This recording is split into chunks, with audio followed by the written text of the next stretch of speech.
네, 취업이 보인다 2부의 문을 활짝 열었습니다. 먼저 오늘의 취업 정보부터 만나보시죠.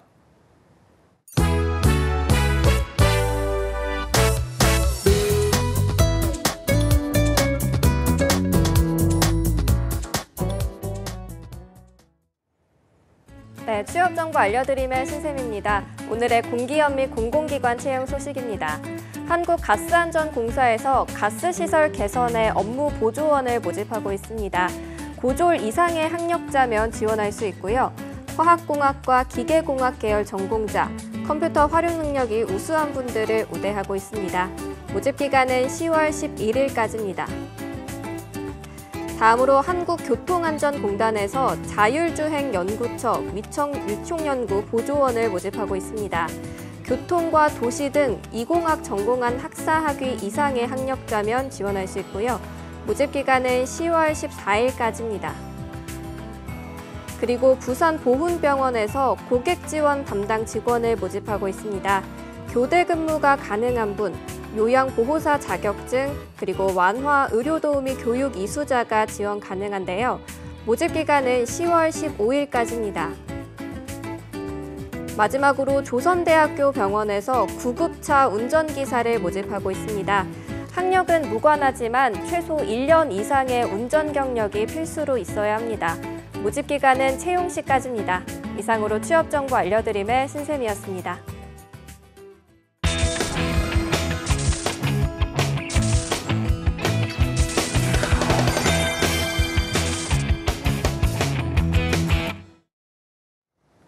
네, 이번 시간에도 일부에서 했던 조향사 이야기 이어갈 텐데요. 이번 시간에는 실제 현장에서 일하고 계시는 조향사님과 또 취업 조언해 주실 최수영 교수님 모셨습니다. 어서 오십시오. 안녕하세요. 네. 자, 강미선 조향사님, 저희가 일부에서 인터뷰로 좀 만나 뵀는데요. 또 본인 소개 부탁드립니다. 네. 안녕하세요. 저는 미센트 대표이자 조향사 강미선입니다. 전에는 향유회사 연구원인 향장연구원 조향사로 활동을 했었고요. 현재는 아름다운 향기 실험실이라는 목표로 수강생분들을 가르치고 기업과 콜라보 작업을 하고 있는 조향사로 활동하고 있습니다. 네, 알겠습니다. 일부에서도 저희가 알아보긴 했지만요. 이 조향사라는 직업, 어떤 일을 하는지 다시 한번 들어볼 수 있을까요? 네. 조향사는 일단 크게 두 가지로 나눌 수가 있습니다. 먹지 않는 향을 개발하는 조향사인 퍼퓸어로 구분을 할 수 있을 것 같고요. 네. 그리고 먹는 향을 개발하는 분들은 플레이버리스트라고 얘기를 할 수가 있습니다.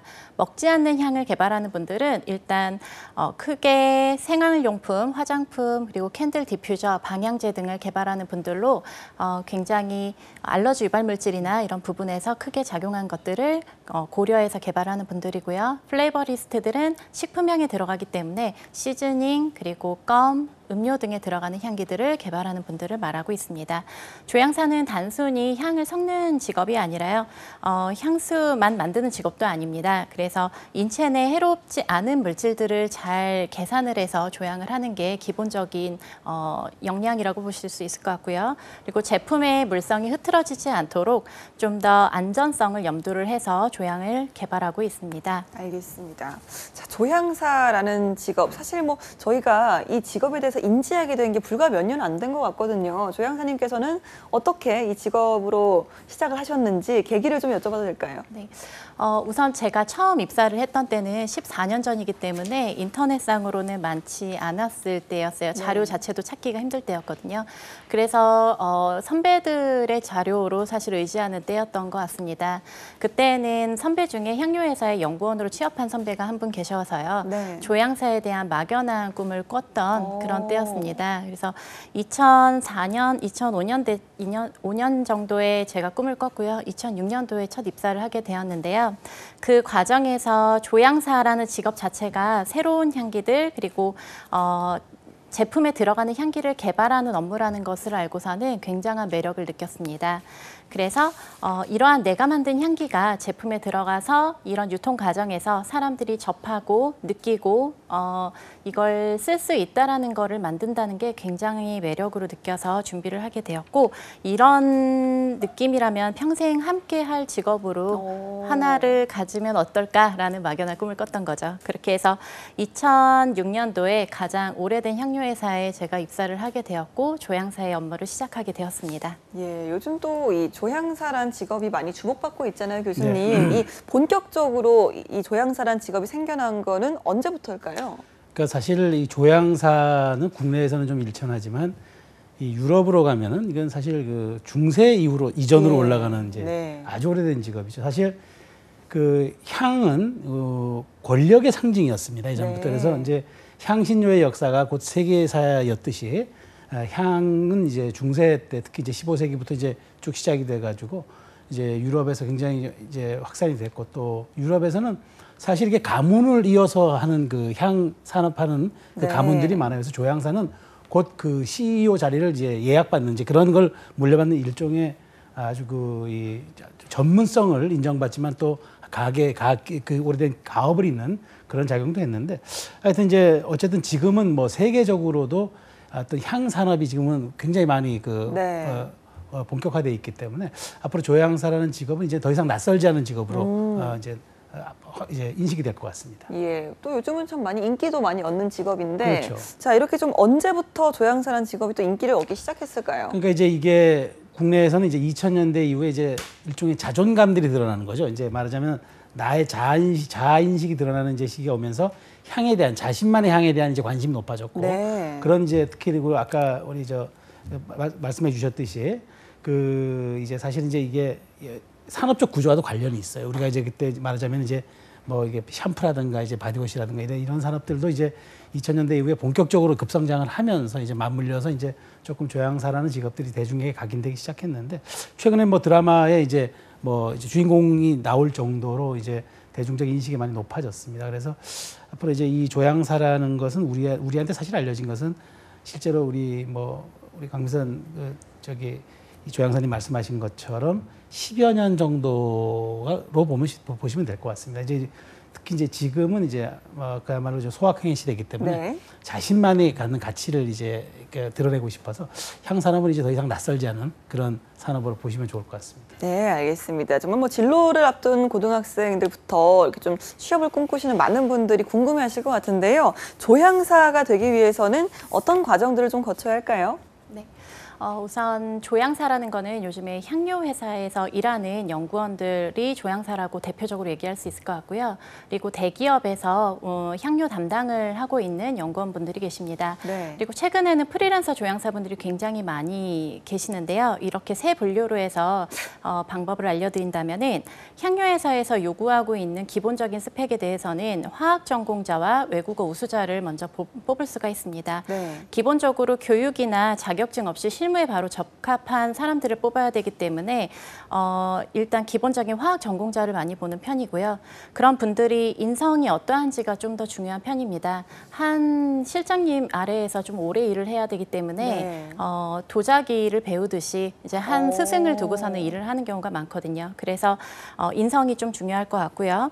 향료회사 자체 내에서는 그 교육 프로그램이 있기 때문에 학원 등을 다녀서 굳이 배울 이유는 없습니다. 한 명의 조향사를 배출하기 위해서는 7년 이상이 걸리기 때문에 학원에서 3, 4개월 배운다고 해서 크게 작용을 하지는 않는다라는 거죠. 그래서 향료회사에 1,500개 정도의 향료를 다룰 수 있고 많게는 5,000개까지가 있거든요. 여기에 향료회사에서 다루는 개수보다 적은 100개에서 200개를 배우는 학원이 그렇게 도움이 되지는 않고 있습니다. 네. 대신 이제 경험을 했다 정도에서는 도움이 될 수 있을 것 같고요. 화장품 회사에서 일하는 연구원분들은 사실 공채를 통해서 많이 입사를 하고 있습니다. 대표적으로 아모레파시픽이나 LG생활건강 그리고 애경 등에서는 향료를 직접적으로 다루고 있는 부서가 따로 있습니다. 그래서 이런 분들은 아무래도 공채를 통해서 입사를 하기 때문에 화학 전공자와 그리고 석사 이상의 좀 학위를 좀 갖는 게 좀 더 유리하다고 볼 수가 있습니다. 네. 그 외에는 이제 프리랜서 조향사분들이 계시는데요.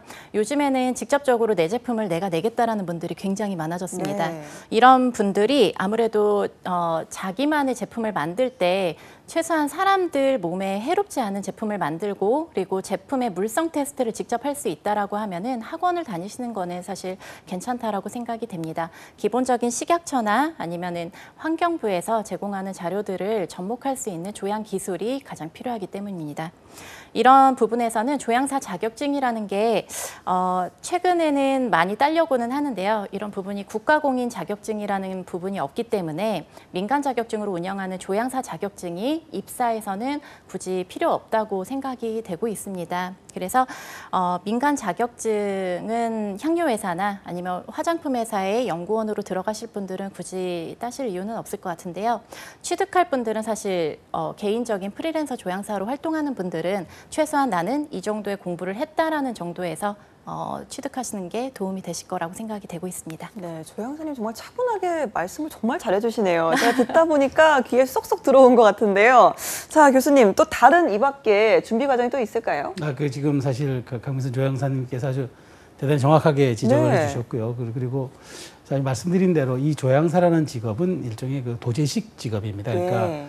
도제식 교육, 그러니까 요즘에 남아 있는 건 이제 아까 말씀드린 뭐 도자기라든가 지금 뭐 사실 언론사도 일종의 도제식 교육이기도 하죠. 그런데 네. 그렇기 때문에 이제 사사받는 과정이 있고 이 과정이 한 10여 년이 이렇게 축적이 돼야 비로소 조향사로서 이제 어떤 그 자기만의 색깔을 낼 수가 있는데 말씀드린 대로 요즘에는 뭐 이제 학과가 크게 차별이 없다고 하더라도 그래도 화학 전공 관련 학을 전공하면은 아무래도 유리하고 또 그런 점들이 이제 실무를 배울 때도 많이 도움이 되겠죠. 그래서 네. 다만 속성을 좀 원하는 분들은 이제 뭐 학원을 굳이 다녀도 되죠. 그런데 말씀하신 대로 그렇습니다. 그래서 뭐 자기 창업을 하거나 네. 내가 어떤 그 나의 스펙을 드러낼 수 있는 것이 마땅치 않을 때는 이제 그런 것들이 좀 효과적으로 좀 도움이 될 수 있을 것 같고요. 그러나 이제 본격적인 조향사의 길을 내가 일생을 걷겠다고 생각했을 때는 어떤 그 기업의 취직에서 어떤 그 길을 전문가의 길을 오롯이 걷는 것만이 자기 자신의 전문성을 함양시키는 뭐 유일한 방법일 수 있겠다 그런 말씀을 드리고 싶습니다. 알겠습니다. 두 분 말씀을 좀 들어보면 이 조향사라는 직업은 사실 뭐 화학적인 소양도 분명히 필요하고 연구원으로서의 역할도 하지만 무엇보다 창작 예술을 하는 어떤 장인 정신이 참 중요하지 않나라는 생각이 드는 것 같습니다. 아까 조향학원에 대해서 잠깐 말씀을 해주셨는데요. 이런 학원에서 배워도 조향사로서 활동하는데 어려움은 크게 없나요? 사실 전공자가 아닌 분들이 많이 향료회사의 연구원으로 활동을 하고 계십니다. 네. 그러니까 디자인을 공부하셨는데 향료회사의 연구원으로 활동을 한다거나 아니면은 화장품 학과를 나오시긴 했지만 3년제, 2년제인 분들도 향료회사의 연구원으로 활동을 하고 계시기 때문에 네. 이런 학원에서 배운 부분이 어느 정도 작용을 할 수는 있다고 생각은 되고 있습니다. 네.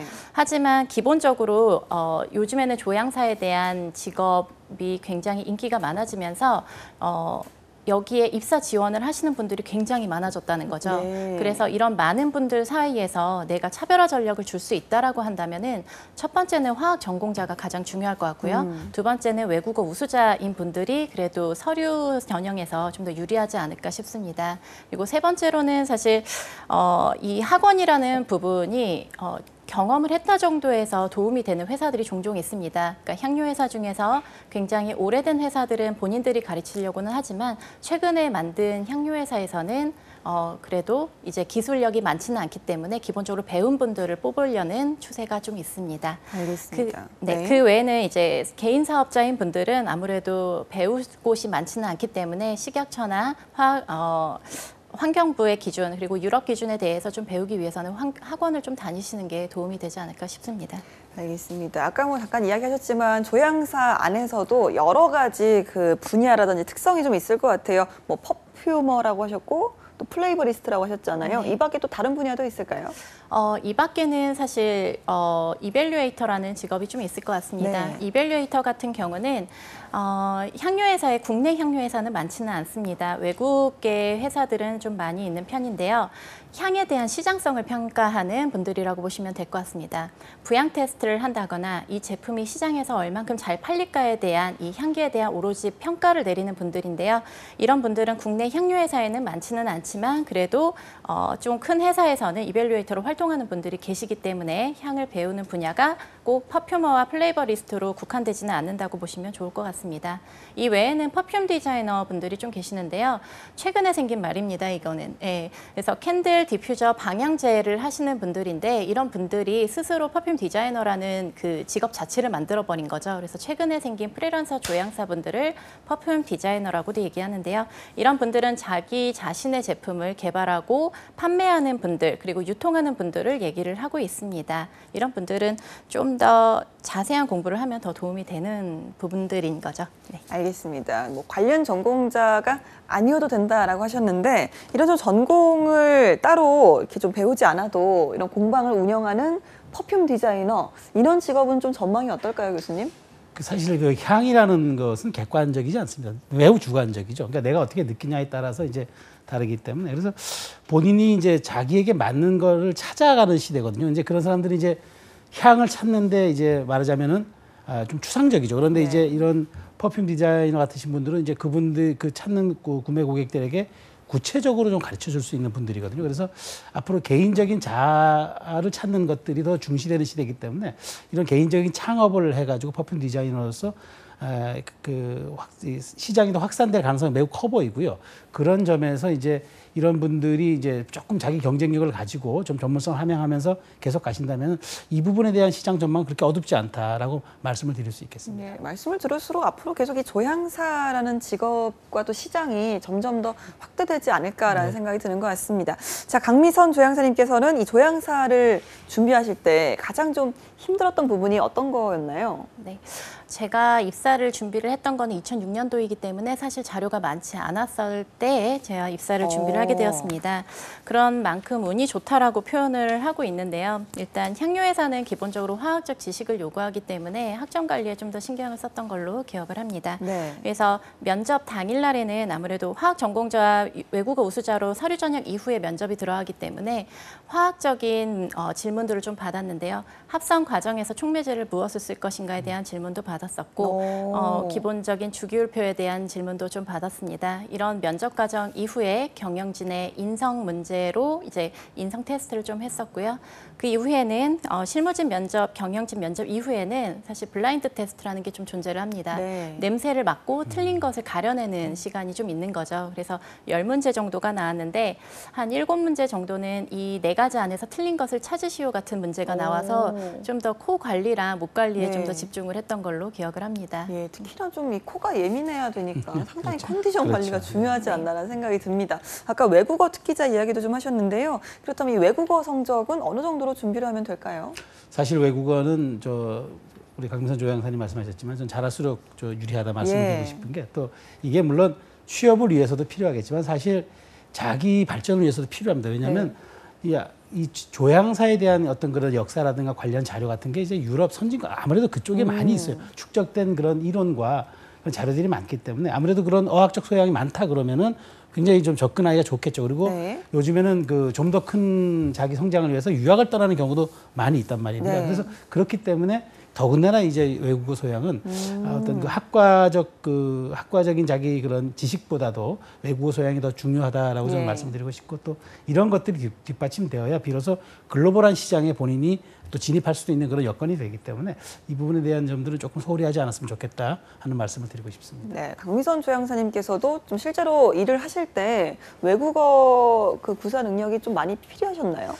아무래도 실무진들과 일을 하기 위해서는 외국에서 미팅 오는 경우도 많고 그래서 그런 분들과 대화를 나누기 위해서는 최대한 배워두는 게 사실은 유리하다고 생각이 됩니다. 알겠습니다. 자, 그렇다면 좀 어떤 과정을 거치셔서 지금에 이르셨는지 한번 들어보도록 하겠습니다. 네, 아까도 말씀드렸지만 일단 정리를 하면은 4과정으로 입사를 하게 되었고요. 첫 번째는 서류 전형에서 화학 전공자와 외국어 우수자인 분들이 좀 더 유리하다고 볼 수 있고 저도 이 과정을 통해서 입사를 하게 되었습니다. 네. 그리고 두 번째는 실무진 면접과 경영진 면접이 있는데요. 실무진에서는 화학 전공에 대한 전공 테스트가 좀 있었고요. 그리고 인성 문제에서는 경영진들에 대한 이런 대화를 통해서 인성 부분을 좀 많이 봐주셨던 걸로 기억을 합니다.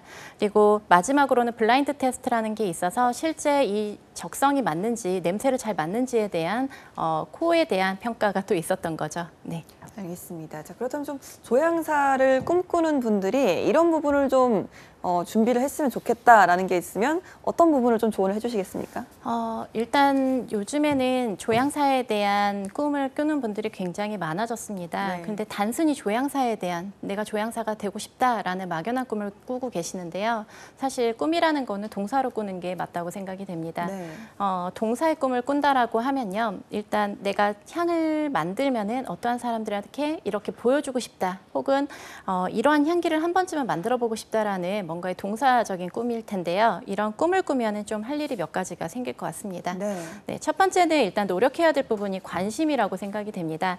제가 입사하기 전에 향에 대해서 관심이 있었을 때는 향수만 본 게 아닙니다. 일단 섬유유연제, 세제, 그리고 바디워시, 샴푸 등의 여러 가지 제품들을 접하면서 이런 시장 조사를 통해서 이러한 향기는 내가 이 정도 만들어 보고 싶다라는 그런 목표가 하나쯤은 있었다라는 거죠. 그래서 이러한 궁금증과 이런 거는 관심에서 나온다고 생각이 되고요. 네. 두 번째 노력할 부분은 건강이라고 생각이 됩니다. 아무래도 알러지 유발 물질이 천연이나 케미컬에 많이 들어있기 때문에 이런 부분에서 좀 더 내가 체력 관리를 한다면은 비염 관리도 잘 되고요. 그리고 알레르기 물질로부터도 좀 더 안전하게 일을 할 수가 있습니다. 세 번째 중요한 거는 아무래도 외국어, 계속 외국어를 말씀드리고 네. 있는데요. 외국어는 실무진과 일을 할 때에는 아무래도 가장 필요한 부분이라고 생각이 됩니다.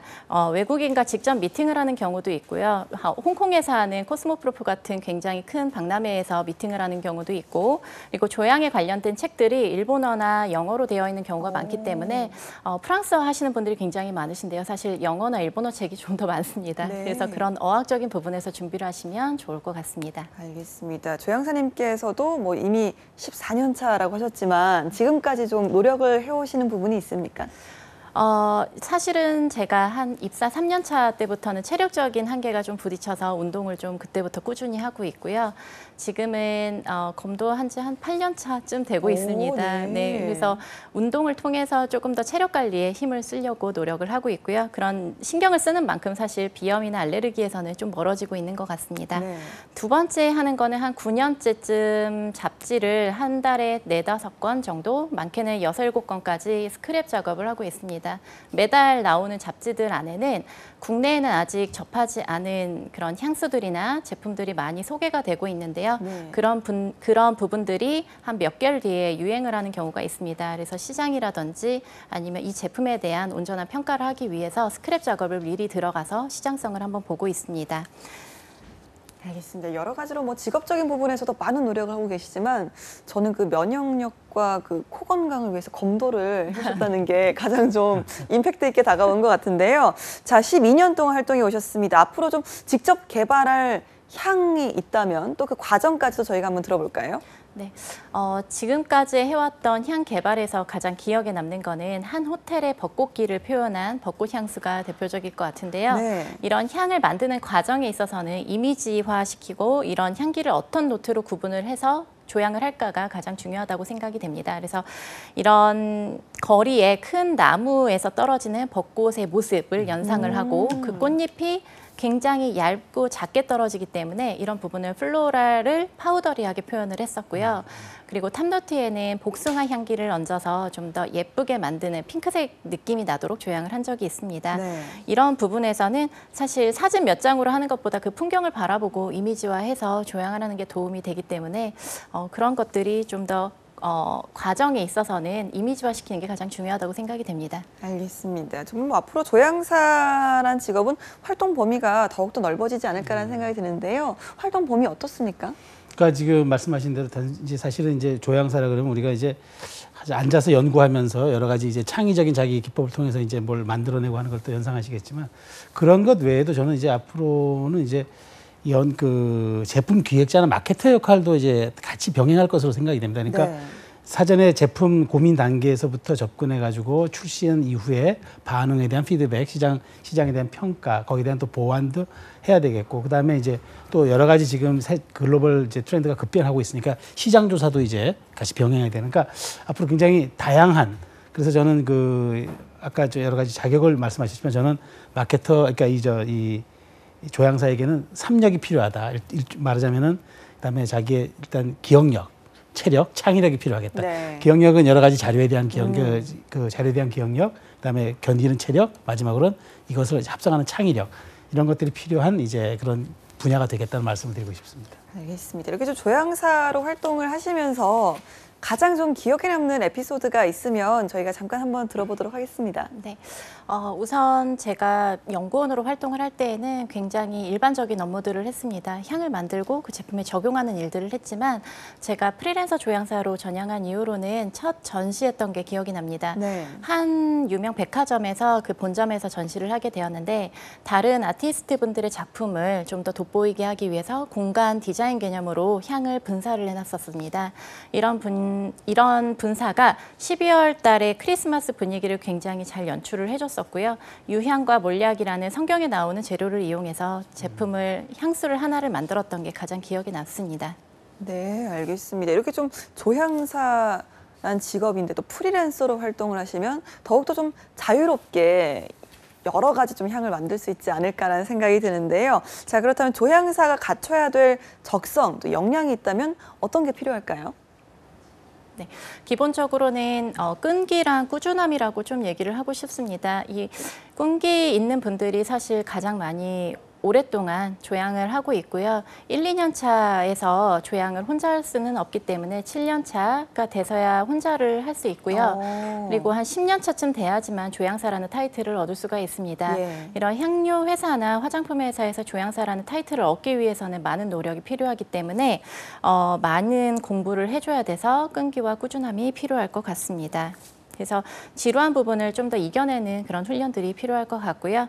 그리고 체질적인 부분에서 아무래도 건강을 좀 더 챙기시면은 더 도움이 될 거라고 생각이 됩니다. 알겠습니다. 그럼 좀 조향사로 활동하시면서 가장 보람을 느끼셨을 때는 언제셨습니까? 일단 조향사가 가장 좋아하는 칭찬은 와, 이 향기 진짜 좋다 뭐 이런 거 아닐까 그렇죠. 싶어요. 네, 네. 그래서 제가 작년에 한 패션 브랜드의 그 향기를 좀 개발을 한 게 있는데 그 오픈 당일날 그 분사되어 있는 향기를 가지고 너무 좋다라는 평가가 너무 좋아서 네. 사실 그 자리에서 1시간 정도 가만히 앉아 있었습니다. 그래서 그런 칭찬들을 듣는 것이 그래도 즐거운 작업을 하는 원동력이 되면서 그래도 사람들에게 좀 더 안전한 향을 만들어야겠다라는 목표를 해줄 수 있지 않을까 싶습니다. 예, 제가 어딜 가나 참 향기가 좋으면 그런 말을 많이 남발하거든요. 앞으로 더 많이 해야겠네요. 네. 자, 조향사로 활동하시면서 이렇게 보람된 순간만 있었을 것 같지는 않습니다. 좀 힘든 순간도 분명히 있으셨을 텐데 어떻게 좀 극복을 하셨는지 들어보도록 하겠습니다. 네.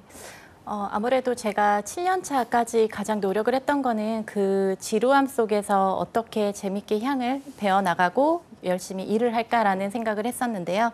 이러한 지루한 작업이라는 게 향을 30가지에서 70가지 정도의 종류를 이용을 해서 향료를 만들게 되는데 이 조합하는 과정이 길게는 한 몇 개월까지도 걸립니다. 네. 그래서 같은 향을 계속 몇 개월을 맡는다라는 건 굉장히 지루함을 느낄 수가 있거든요. 근데 이 안에서 천에 이 정도를 덜어왔더니 이런 향료가 이렇게 변조를 했구나, 아니면은 이 향료는 왜 이렇게 변했을까, 뭐 이런 궁금증이 중간중간 있게 되면은 사실 한 가지 향료를 만들더라도 여러 가지 생각을 하기 때문에 지루함을 잘 이겨낼 수 있을 거라고 생각이 됩니다. 저도 물론 그런 과정을 통해서 이겨냈었습니다. 네, 알겠습니다. 관심과 끈기. 네.